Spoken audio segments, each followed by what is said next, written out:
অনেক মোমোই তো খাওয়া হলো, এবার একটু ডিফারেন্টভাবে গোলাপ মোমো খাওয়া যাক। চলুন তবে আজ আপনাদের সাথে শেয়ার করতে চলেছি কত সহজে এমন গোলাপ মোমো আপনারা বাড়িতেই বানিয়ে ফেলবেন, মাত্র সামান্য কিছু ইনগ্রেডিয়েন্টস দিয়ে। এটা বানানোর জন্য আমরা নিয়ে নিয়েছি 250 গ্রাম চিকেন কিমা, কিছুটা পেঁয়াজ কুচি আর কিছুটা রসুন কুচি আর আদা কুচি, সঙ্গে কাঁচা লঙ্কা, মরিচের গুঁড়ো। মনে রাখবেন চিকেনের 80% পেঁয়াজ কিন্তু ব্যবহার করতে হবে। তো এবারে আমরা মিশ্রণটা ভালোভাবে মাখিয়ে নেব। সবশেষে আমরা 1 চামচ ভিনিগার দিয়ে এটা ভালোভাবে মাখিয়ে নিয়ে কিছুক্ষণের জন্য ফ্রিজে রেখে দেব। এবার ডোগুলো বানানোর জন্য এখানে আমরা 2 বাটি মতো ময়দা নিয়ে নিচ্ছি।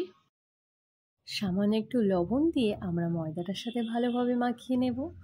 তো ভালোভাবে লবণটা মিশে গেছে, এবার আমরা অল্প অল্প করে ঠান্ডা জল দিয়ে মাখিয়ে নেব। বেশি জল দেবেন না একসাথে, তাহলে কিন্তু ডোটা নরম হয়ে যাবে। আমরা অল্প অল্প করে দিয়ে শক্ত করে ডোটা মাখিয়ে নেব। ঠিক আমি যেভাবে মাখিয়ে নিচ্ছি আপনারাও ঠিক এভাবে মাখিয়ে নেবেন ডোটা, তাহলে দেখবেন আপনার ডোটা খুব সুন্দর হয়েছে মাখানো। ডোটাকে আমরা এবার কিছুক্ষণের জন্য ঢেকে রেস্টে রেখে দেব। প্রায় 30 মিনিট মতো রেস্টে রাখার পর এটাকে আবার আমরা খুব ভালো করে মাখিয়ে নেব।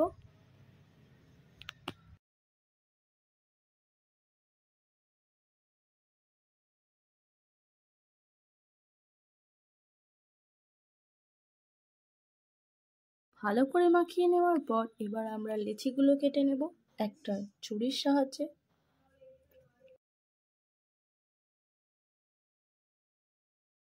লিচি কাটা আমাদের হয়ে গেছে, এগুলোকে এবার আমরা বেলে নেব।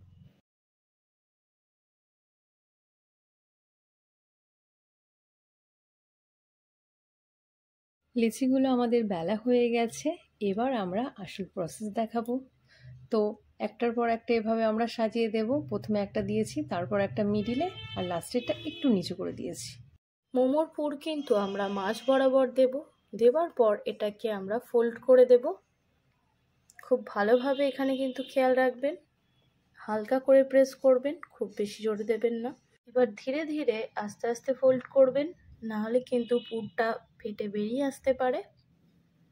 যখন এটা পুরোটাই রোল করে মুড়ে নেবেন, দেখবেন একদম গোলাপের মতো শেপ চলে এসছে। এবার পাপড়িগুলোকে হালকা হাতে একটু টেনে দেবেন।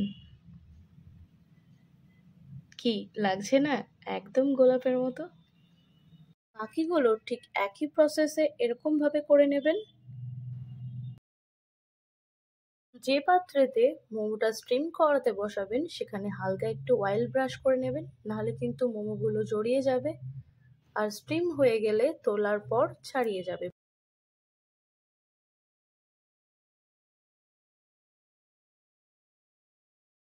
কিছু মোমোগুলো এগুলোতে করার পর বাকি মোমোগুলো আমরা ননস্টিকের কড়াই করে নিচ্ছি। দেখতেই পাচ্ছ কত সুন্দর সেদ্ধ হয়ে গেছে। এবার এটাকে তোমরা যে কোনো সসের সাথে সার্ভ করতে পারো। সসের রেসিপি আমরা অন্যদিন দেব।